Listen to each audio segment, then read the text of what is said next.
अगर तुम फार्मेसी के स्टूडेंट हो तो ये 8 टिप्स सिर्फ तुम्हारे लिए है, जिसकी हेल्प से तुम बी फार्मेसी और उसके बाद भी अपने करियर को आसान बना सकते हो।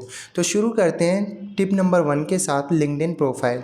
जितना जल्दी हो अपनी लिंक्डइन प्रोफाइल बना लो और अपने सीनियर्स को कनेक्ट सेंड करना शुरू कर दो। इससे क्या होगा, तुम्हारी जो प्रॉब्लम्स होंगी वो सॉल्व हो जाएंगी, चाहे वो इंटर्नशिप रिलेटेड हो, प्रोजेक्ट रिलेटेड हो सकता है तुम्हारे जो सीनियर्स हैं वो तुम्हारी हेल्प कर दें। और साथ के साथ लिंक्डइन पे तुम क्या कर सकते हो, एचआर को कनेक्ट सेंड कर सकते हो, जिससे क्या होगा, एचआर तुम्हारी हेल्प करेंगे आगे प्लेसमेंट में, और कंपनी की इनसाइट्स जो होगी वो तुम्हें पता लगने लगेगी। ठीक है। तो नेक्स्ट टिप है एग्ज़ाम रिलेटेड, टिप नंबर 2। देखो, कॉलेज में एग्ज़ाम्स आते रहते हैं, जाते भी रहते हैं। तो क्या होता है कि एक टाइम के बाद में हम बोर होने लगते हैं एग्ज़ाम से। तो ऐसा नहीं है कि हम बोर होने की वजह से एग्ज़ाम में ख़राब करेंगे। तो क्या होता है कि AKTU के अगर तुम स्टूडेंट हो तो तुम इस चीज़ से बहुत ज़्यादा रिलेट करोगे कि ज़्यादातर जो क्वेश्चंस होते हैं हमारे प्रीवियस ईयर से एक एग्जैक्ट उठा के दे दिए जाते हैं। तो मैं सजेस्ट करूँगा कि तुम सिलेबस एक बार करो या ना करो, लेकिन अपने प्रीवियस ईयर के जो क्वेश्चंस हैं उन्हें अच्छे से कर लेना एक दो बार, जिससे क्या होगा, तुम्हारे जो एग्ज़ाम्स होंगे उनका स्ट्रेस कम हो जाएगा और साथ के साथ तुम्हें अच्छे मार्क्स भी आ जाएंगे।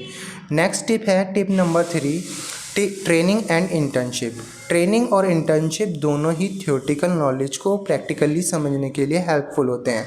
बहुत ज़्यादा इम्पोर्टेंट है ये करना, और ये तुम्हें एक्सपीरियंस देते हैं जिससे तुम्हें एक अच्छी प्लेसमेंट मिल जाए। तुम्हें पता होगा फार्मेसी में ये 2 तरह की ट्रेनिंग्स होती हैं। पहला हॉस्पिटल ट्रेनिंग जो कि 45 डेज़ की होती है, और इंडस्ट्रियल ट्रेनिंग जो कि 30 डेज़ की होती है। यहाँ तुम्हें प्रोफेशनल के साथ काम करने का मौका मिलता है, जिसमें क्या होगा कि तुम एक अच्छे टाइम के लिए उनके साथ में एक्सपीरियंस ले सकते हो।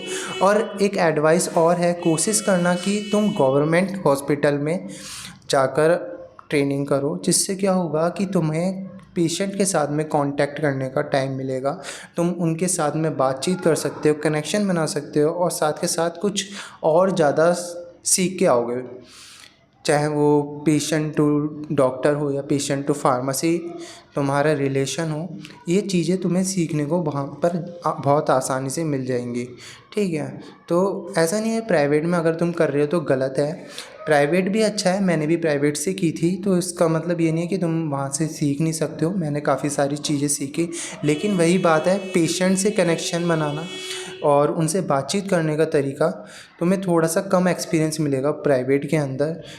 ठीक है। तो सेम इसी तरह इंडस्ट्रियल होती है, जहाँ पे हमें इंडस्ट्रियल ट्रेनिंग करनी होती है, किसी एक इंडस्ट्रियल कंपनी के अंदर जाना होता है। यहाँ पे हम इंडस्ट्रियल का ओवरव्यू देखते हैं। वहाँ पे quality assurance, quality control, production department, कई सारे डिपार्टमेंट होते हैं। वहाँ पे एक्सपीरियंस को गेन करते हैं। ठीक है। ऐसे ही आगे देखते हैं skill based tip, tip number 4, presentation and communication. ये दोनों ही स्किल इम्पॉर्टेंट हैं। ये दोनों ही तुम्हारे करियर और कैरेक्टर दोनों को डेवलप करने में हेल्प करेंगे। मुझे पता है शुरू शुरू में सबको डर लगता है, नर्वसनेस होती है प्रेजेंटेशन देने में, ग्रुप डिस्कशन करने में। तो अभी तुम कॉलेज में हो तो तुम्हारे जो दोस्त हैं उनके साथ में तुम बातचीत कर सकते हो, ग्रुप डिस्कशन कर सकते हो, प्रेजेंटेशन दे सकते हो, जिससे क्या होगा, तुम्हारा जो नर्वसनेस है वो एक लिमिट तक कम हो जाएगी।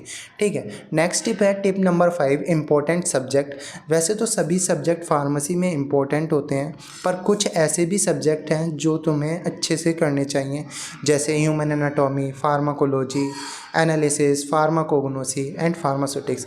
इनको तुम अपना एक फेवरेट सब्जेक्ट बना लेना, जिससे क्या होगा कि तुम एक एक कंसेप्ट को अच्छे से करोगे तो आगे तुम्हारे जो सब्जेक्ट रिलेटेड है उनमें दिक्कत होनी बंद हो जाएगी। तुम्हें जब कंसेप्ट अच्छे से आएंगे तो चीज़ें आगे समझने में आसानी रहेगी। नेक्स्ट टिप है टिप नंबर 6, कॉम्पिटिटिव एग्ज़ाम्स। चाहे कोई भी एग्ज़ाम हो, जीपैट हो, नाइपर हो, 2 तरीके के कॉम्पिटिटिव एग्ज़ाम्स होते हैं हमारे फार्मेसी के बाद में, जिससे क्या होगा, तुम अपने एमफार्म के अंदर एडमिशन ले सकते हो। तो मैं सजेस्ट करूँगा कि तुम जितना जल्दी हो इन एग्ज़ाम के लिए प्रिपेयर कर दो। कुछ बच्चे 3rd सेम से स्टार्ट करते हैं, कुछ 4th सेम से स्टार्ट करते हैं, और कुछ लास्ट ईयर में भी करते हैं। जितना जल्दी कर दोगे उतना ज़्यादा प्रॉफिट तुम्हें होगा। नेक्स्ट टिप है टिप नंबर 7, करियर क्लियरिटी। देखो, बी फार्मेसी के बाद में काफ़ी सारे ऑप्शंस होते हैं। कुछ बच्चे मार्केटिंग में जाते हैं, कुछ बच्चे क्वालिटी कंट्रोल में जाते हैं और कुछ एश्योरेंस में भी जाना चाहते हैं, तो कुछ गवर्नमेंट जॉब के लिए भी प्रिपेयर करते हैं। ये टोटली तुम पर डिपेंड करता है कि तुम्हारा इंटरेस्ट कहाँ पर है। इस चीज़ को जितना जल्दी क्लियर कर लोगे उतना जल्दी तुम्हें अपनी जो डेस्टिनेशन है उसे चूज़ करने में और पूरा करने में कम टाइम लगेगा। ठीक है, लास्ट टिप है, सबसे इम्पोर्टेंट भी टिप है, tip number 8, enjoy the journey. देखो, सभी के पास कोई ना कोई होता है जिसके साथ में हम अपना टाइम देते हैं, सब कुछ शेयर करते हैं, खुश रहते हैं। तो तुम्हें भी टाइम देना चाहिए अपने फैमिलीज़ को, अपने फ्रेंड्स को, और अपनी जो जर्नी है उसे यादगार बनाना चाहिए, चाहे वो जर्नी कैसी भी हो। तो इस वीडियो में थोड़ा सा जनरल टॉपिक था, शायद तुम्हें थोड़ा हेल्पफुल भी रहा होगा। एक और चीज़ है मुझे जो पूछनी थी कि नेक्स्ट टॉपिक किस चीज़ के बारे में बनाना है। Till then take care.